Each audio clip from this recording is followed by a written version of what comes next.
Things are officially underway down in Mobile, Alabama for Senior Bowl time.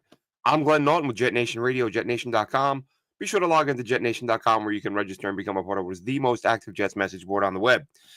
So, not there this year. Obviously, Dylan Turman is down there. He is watching practice, taking notes. Our good friend Dom C from the Project Prospect podcast has been killing it as well down there, watching prospects. Um, Working with limitations. I watched the 5-hour broadcast, whatever it was yesterday on NFL Network. Hit up the Twitter accounts of some of my favorite draft people, personalities, and went and read some articles. Basically some of the NFL.com, some of the bigger, more mainstream stuff, and kind of got put together the best version, the best idea of what's going on down in Mobile, who's looking good, who isn't. Interesting comment from Rick Spielman, who just finished the helping the Jets find their new head coach and general manager.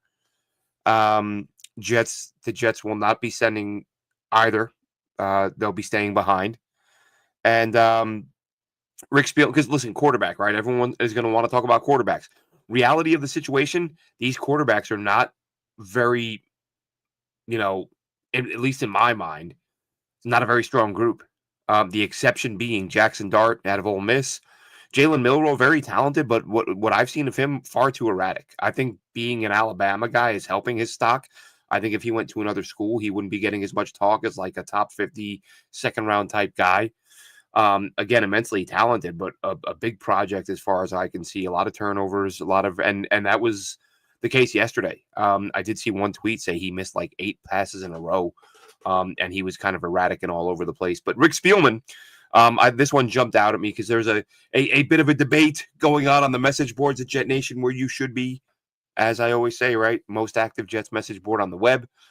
I started a thread on there the other day because I wasn't thrilled that Darren Mogi, the Jets GM, isn't going down to Mobile. I thought like high profile job, most important event on the draft calendar. Get down there and watch these players up close. And a lot of people, there's a lot. I mean, and look, I get it. It's the honeymoon phase. Nobody wants to criticize anything. Oh, come on, give him the benefit of the doubt. Maybe he's perfect. Maybe he's never going to miss a pick. And like people getting mad. Hey, he doesn't want to go watch. So what? What's the big deal? That's what he has scouts for. Yes, scouts that he did not hire, and many of whom he will be firing in the coming weeks. And they know that. That's part of being an NFL scout. So guys he didn't hire who he will be firing are going down to be his eyes and ears.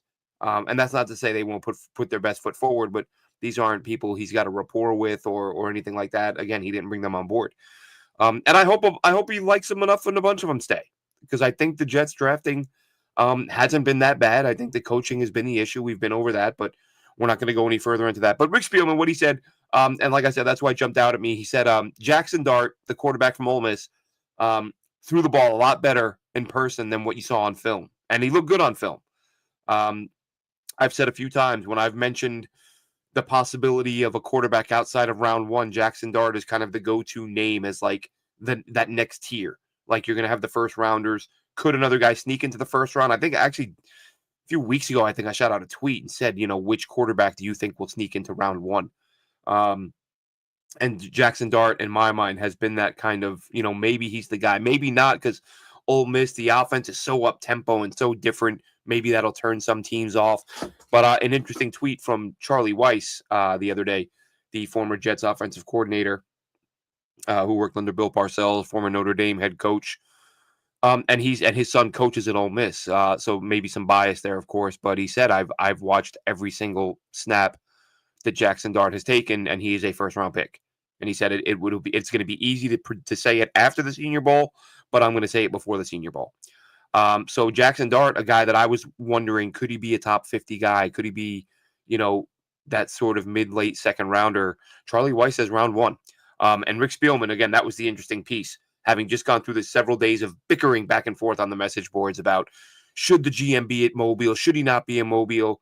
The first ex-GM that I hear speaking on the quarterback that I hope the Jets are targeting, first thing he says is the kid throws the ball a lot better in person than he does on film.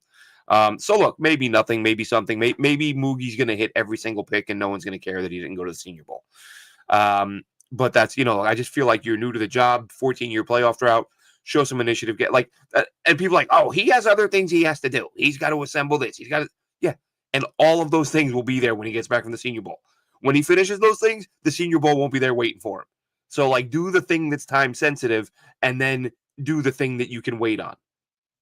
So anyway, but I get it. He's got to watch film on Xavier Gibson and things like this. But my preference would be that he's in Mobile trying to help the future of this club. He opted to not do that. And that's look, he's the guy they've placed their trust in, and he's going to do what he wants to do. He's the guy. So getting a little further into the players again, Jackson Dart apparently looked a little bit erratic early on, but settled down, had himself a decent practice. The name that everybody is talking about, and this is what I love about the Senior Bowl. This is what everybody loves about the Senior Bowl, is the small school guys who come out and just dominate early on and open the eyes and get everyone's attention. So North Dakota State lineman Gray Zabel, just a million tweets about him, a million comments about him from fans who were there, from insiders who were there. Spielman again talked about him on their pod, which check it out. It's with the First Pick podcast. Ryan Wilson and Rick Spielman, great. It's my favorite draft pod. It has been for over a year now. Not just not just breaking down the players, but the Ryan Wilson, Rick Spielman, fantastic chemistry. The good laugh, great show.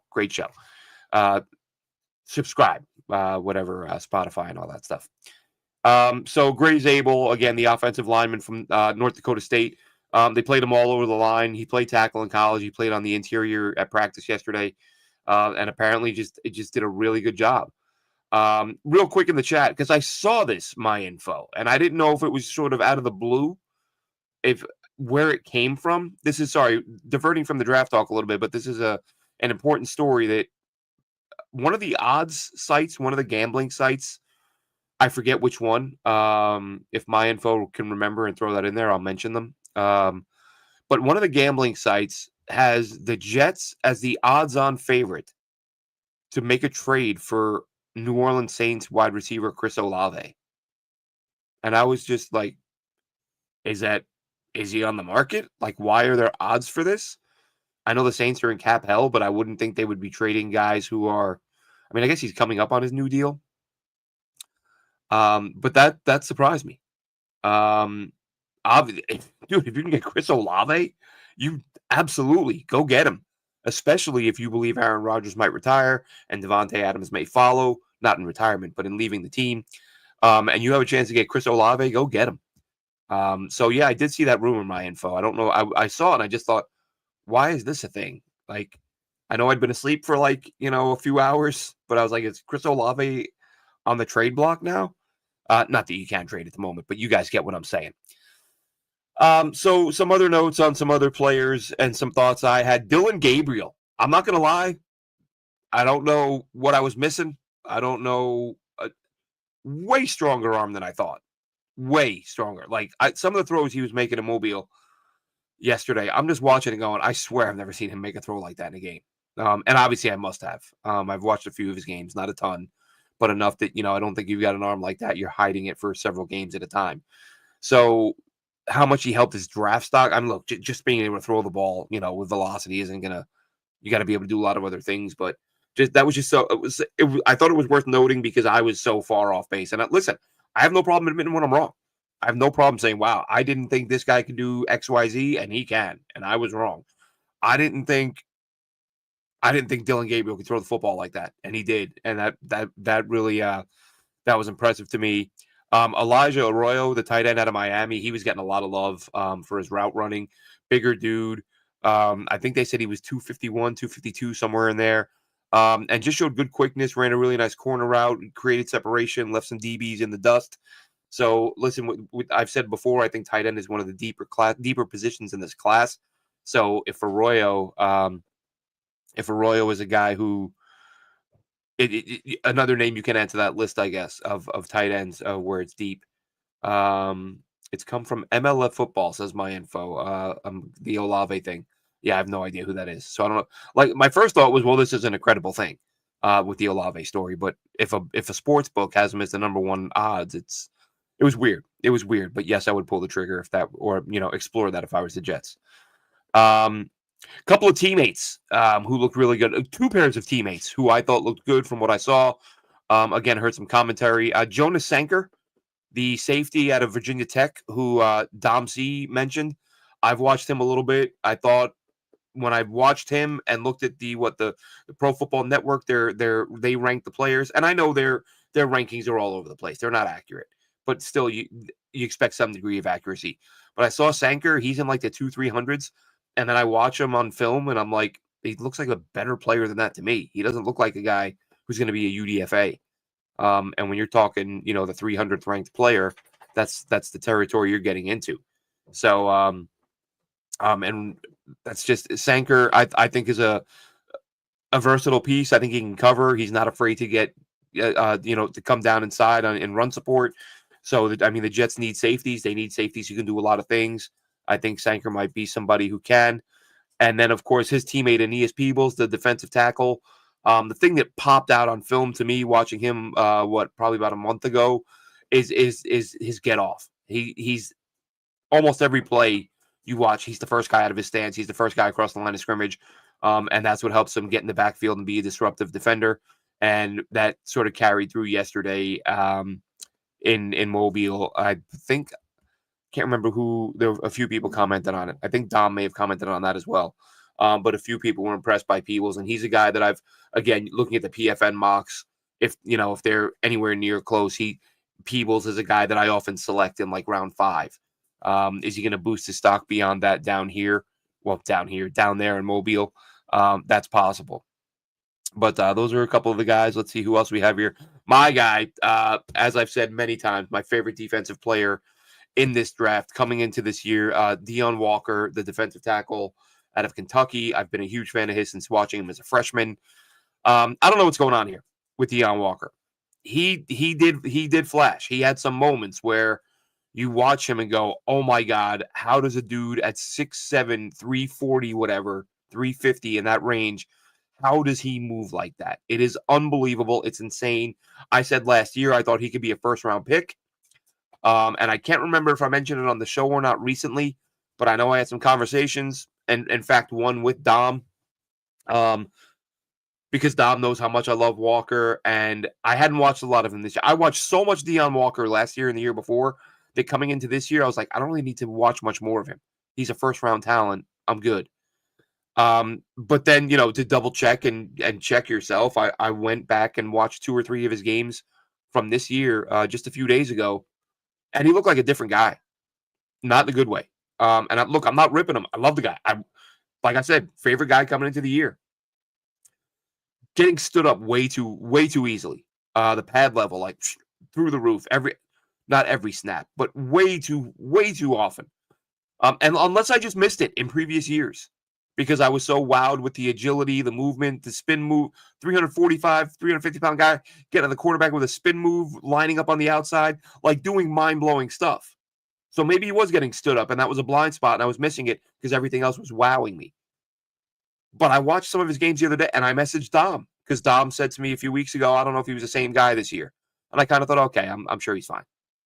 And then I watched, and I messaged him. I said, well, I don't know if he's hurt. He must be hurt, because he's just getting stood up right off the snap, which we weren't seeing last year. And funny enough, this was mentioned. The conversation I had about it was last week. Then we did see it some yesterday, even though there were some good moments. And Rick Spielman did mention it with Ryan Wilson. Ryan Wilson said, one guy who stood out was Deion Walker. And Rick Spielman was like, I got to disagree. And he said the same exact thing that I'd said to Dom. He said he's getting stood up way too easily. And the effort wasn't there. Again, I'm not saying yesterday it wasn't. But because, you only see a handful of reps with Senior Bowl, with TV coverage and all that. But in game this year, it looked like not just getting stood up, but like he'd take himself out of the play. Now, is the one question, because I poked around for a couple of theories on why this might be going on, and there are people that are saying, look, Kentucky played him way too many snaps. You look at other teams. Whenever you see these these tackle prospects who come out who weigh 340 plus pounds, teams will limit them. They'll be like, look, this guy's dominant, but we don't want to wear him down. So let's use him, first and second down or, whatever. Let's not have him go over 35, 40, 50 snaps a game. Apparently that was happening at Kentucky. Maybe they wore him down. There was some talk that maybe he had a back injury, which again, that's a red flag. Maybe you take him off your board if it's a serious injury. But if it's an injury that would have gotten better if he'd rested instead of playing through it, then maybe he's back on your board. So big thing with Deion Walker is going to be medicals and interviews and find out what was going on, why the difficulty keeping the pad level down in a way that didn't show up on film in previous years. And find out what's going on there. Because I would look Deion Walker in round 2, I would be ecstatic.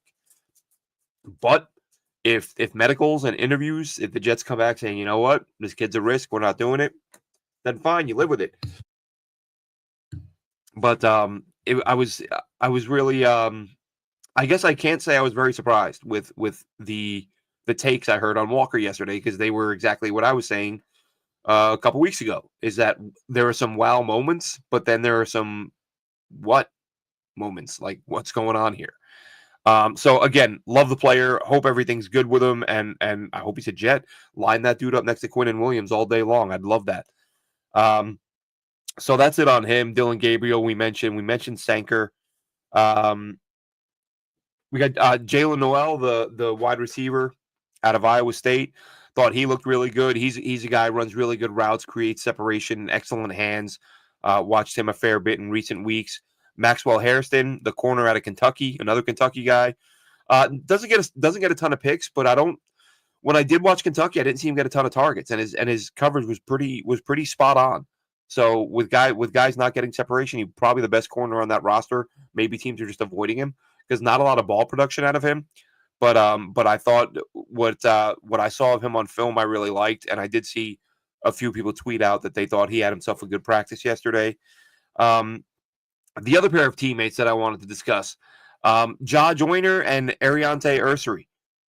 Joyner, an edge guy, Ursary, a tackle, both from the University of Minnesota. Love both these guys. Ursary, again, some good tackles in this class. Ursary's one of them. Anthony Belton, too, another one. Belton is a guy I feel like a couple of years ago, I thought he was going to be very high on draft boards come draft time. It looks like I was wrong about that. He's not as highly thought of as I thought of him. And I haven't seen any talk of him as a top 100 guy. When I watched him a couple of years ago, I thought, yeah, this dude will be he'll go by round 2 or 3. But I thought he had a really good day yesterday. And so I didn't mean to get off track there, but I said offensive tackle. And then I realized I didn't have Belton on my list, but I wanted to mention him because I thought he had some good sessions. He had some good reps. And he's another, again, so many of these guys, these high ceiling guys that for whatever reason didn't jump out on film this year. Maybe. And to be NC State, I didn't watch as much of them this year as I have in years past.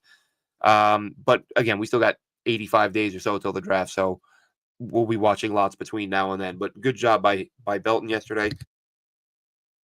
Ursary, I only saw the good yesterday. Every rep I saw him yesterday, he did a really nice job.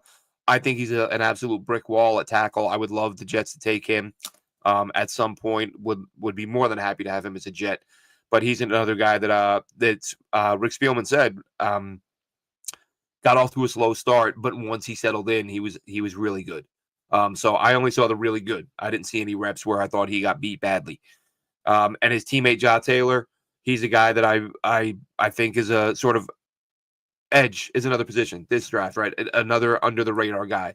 There are a lot of edge guys in this class that I think you're going to be able to get a little later than you would have in years past. He's one of them. Princely Uman-Mielen is a guy that another player I've been watching since he was a freshman. Now he's coming out, transferred from Florida to Ole Miss. Really good player off the edge, can beat you to the outside. If he gets that outside shoulder and he's able to dip and get underneath and get to the quarterback, he gets flat.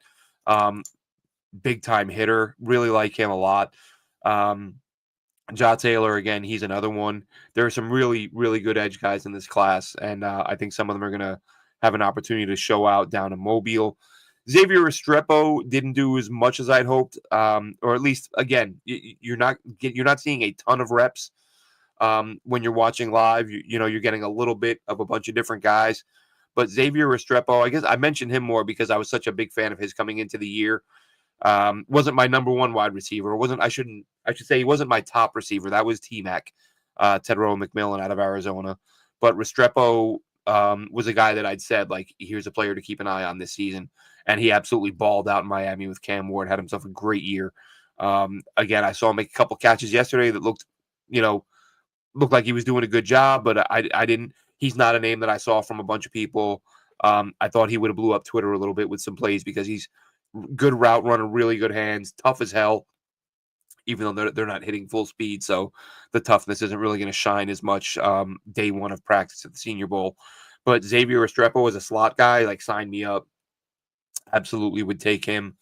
Let's see who else we have. Tez Johnson. Quick. Really good route runner. I think he's going to be a dude who creates a ton of separation. Another candidate to be a slot type. More explosive than Restrepo. I think Restrepo's got the better hands, but either one, again, for a team that needs a slot guy like the Jets do, I would take either one. And I believe that's it for the notes that I jotted down. I'm just going to hop over here now to the roster and scroll through and see if any names jump out as anyone I may have forgotten for guys that made plays yesterday. Jacob Bayer. Keep an eye on Jacob Bayer. Arkansas State, he had a rough couple of reps that I saw. But listen, you're going from Arkansas State to blocking Deion Walker, I'm sure those were a couple of moments where Deion Walker shined when he went up against Jacob Bayer. But Jacob Bayer in Pass Pro, watched a few of Arkansas State's games last week. I think there might be something there. Maybe, I don't know if it's guard, center. He played center at Arkansas State, but I think he's a guy. I'm not sitting here saying he's going to be in a top 100 pick or top 150. He might be round 6. But I think Jacob Bayer, there's some workable stuff there. If you have a good offensive line coach, I think he's a guy who might be a player. Jarquez didn't see a lot about the running backs yesterday. Jarquez Hunter was a guy that I'd mentioned. In fact, that's what I was going to hop onto next. Jarquez Hunter, explosive running back out of Auburn. And we did there's a thread I started on the forum, the draft forum. Just kind of, and we do this every year. I think basically what happened with the Senior Bowl this year, as far as we're concerned, it kind of snuck up on us, or it snuck up on me anyway. I felt like we have a couple weeks to talk about this. We have a couple weeks. And then the next thing, like 3 days ago, I was like, oh, this thing's in 3 days. And we haven't covered it nearly enough on the show.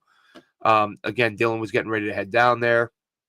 But I will generally throw up a thread in the forums on JetNation, sometimes tweet, which I didn't do this year. I should have done it. Just going over some of my favorite players at the Senior Bowl, your my guy list. And some positions have 2 or 3 guys. Some positions have 5 because there's just so many players at some spots that you really like. And it's not a matter of saying, oh, I think this guy's the best player down there, or I think this guy's the best player at this spot. These are just guys that you really like, or that I've really liked from watching this season. So a few of these names we've talked about already. At quarterback, Jackson Dart. Louisville quarterback, Tyler Show. I forget how it's pronounced. It's spelled Shough. But again, keeping in mind, not a great quarterback group. Is it slow? I forget what it is. But I've watched a few of Louisville's games, and he looked okay. Basically, I would take him over Riley Leonard. Riley Leonard, I would probably move to tight end or running back or something, fullback. I just don't think he throws it well enough. But he's an athlete. He's a football player, 100%. Obviously, leader, all that stuff. So if Riley Leonard would be willing to make the move to tight end, if I was a team, that's what I'd ask him to do.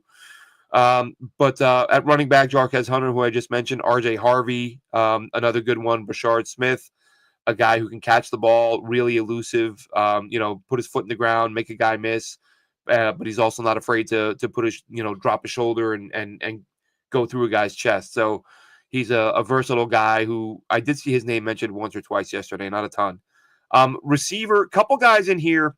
I know these aren't the names everyone's talking about, but again, they're guys that there's a curiosity that I have from having watched them and and feel like maybe in a better spot at a better university in a different offense, maybe they would have been more productive. Savion Williams, who I think isn't practicing now. I After I made this list, I found a tweet with someone saying he wasn't going to take part, which is a shame. So take Savion Williams off the list. Brew McCoy, didn't hear his name, so I don't know if he's participating, but big receiver out of Tennessee. I've mentioned him last year as one of my favorites before finding out he wasn't going to declare. I thought he had. Chimere Dike, here's a guy who he's transferred, but let's face it, nowadays, who hasn't transferred? But he started his career at Wisconsin, transferred to Florida, hasn't been insanely productive, but I've watched him and seen enough that, again, I feel like he could be in the right system. He could be a better player. And then Jalen Noel, who I mentioned is having a good day one. He was one of the guys I put on my list. Harold Fadden, the Bowling Green tight end, who had 1 million targets last year, set the college record for catches in the season.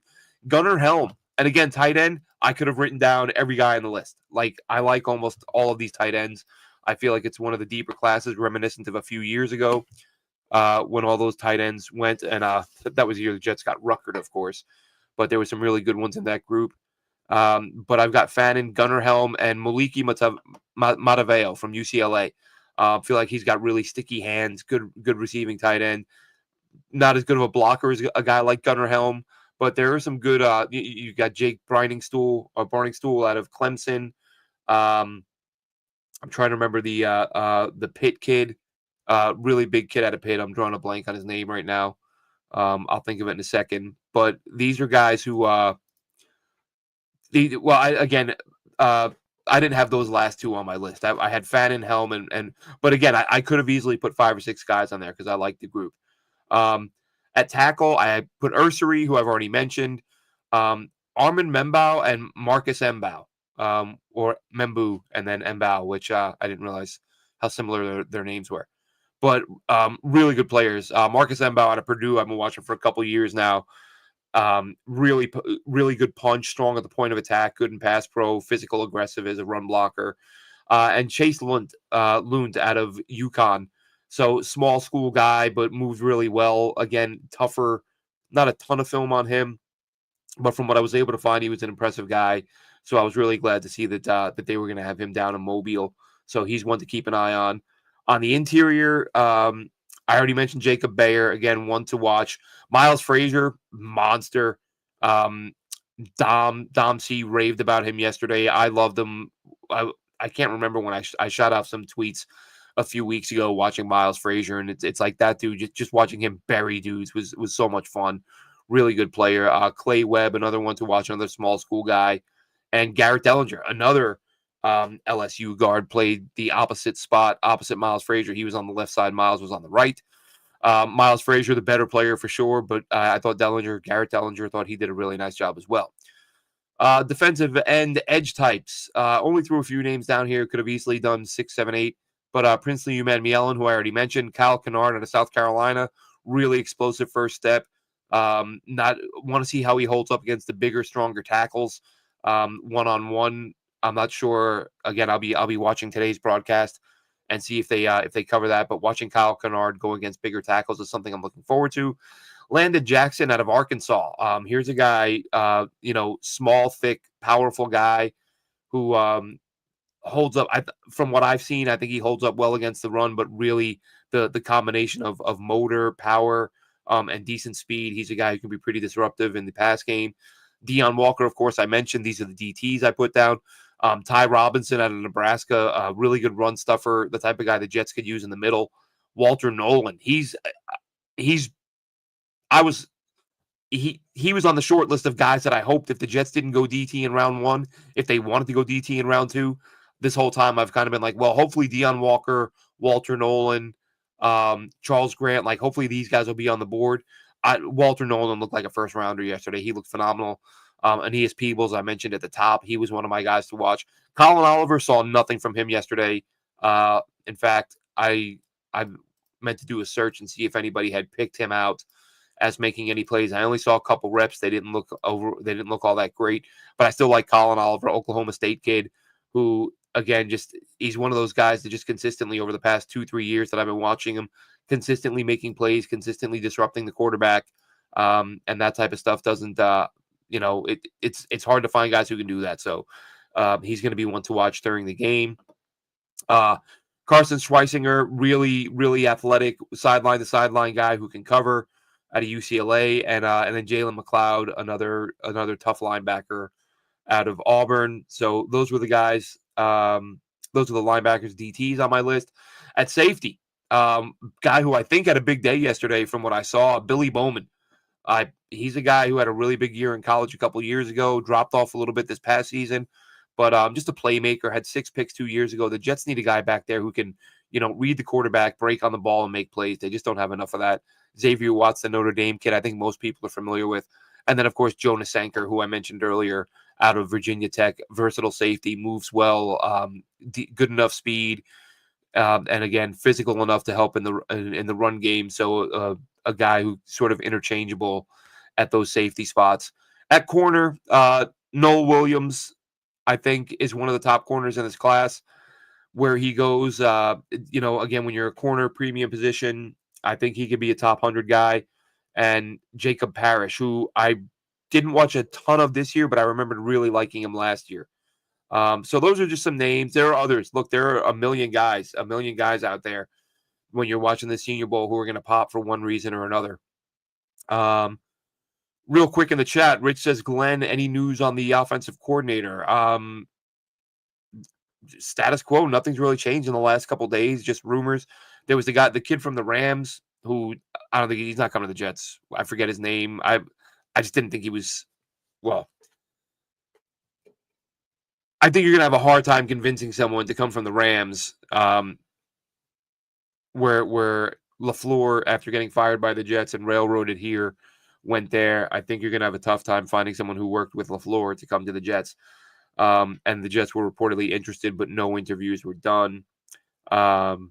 Let's see. Danger Zone says, "What's up, Glenn? Waiting on the Glenn and Glenn 25 T-shirt." I'll tell you what.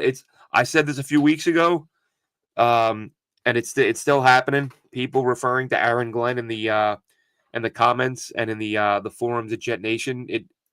For like a split second every time. Glenn this, Glenn that, and I'm like, I never said that. And I'm like, oh. It's not, they're not talking about you egomaniac lunatic.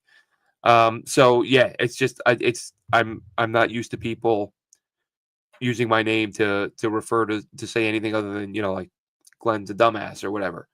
But anyway, that's where we are for day one. They are underway. They're practicing again. I saw some tweets just before going live. So we may have more tomorrow. Dylan is there now, I believe, traveling tomorrow. I don't think he's going to the game. Most people don't. Most people who cover the game don't go to the game. They go for the practices and then they leave. So I believe Dylan is doing the same thing, but he may not be back home till Friday. So we may not see you guys again until Friday night. If there's a bunch of good stuff that happens today, I will either try to go live tonight or around this time again tomorrow. But keep an eye out. Listen. The Jets the Jets GM might not be at the Senior Bowl, but Dylan's there, so he'll be able to give us some feedback. You guys watch along at home. Follow your Twitters. Follow the NFL Network. See who's doing what. Draw some opinions on these guys, and then we can have fun conversations leading up to the draft.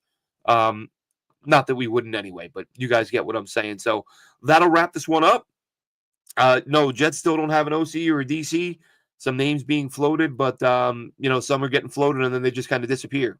So who wants to come work for them? The Aaron Rodgers situation is uncertain. If you don't know who your quarterback is going to be, it's going to be a tough sell for an oncoming coordinator. Bring in Slowick though. Interview Slowick, right? He did a nice job developing CJ Stroud. Just got fired by the Texans. Bring him in here for an interview. That would be my preference. Thank you all for tuning in. We'll see you again soon. Like I said, maybe tomorrow if enough good stuff comes out of Senior Bowl today. Have a good one, Jets fans. Rich, thank you so much. Appreciate the kind words. Have a good one, Jets fans.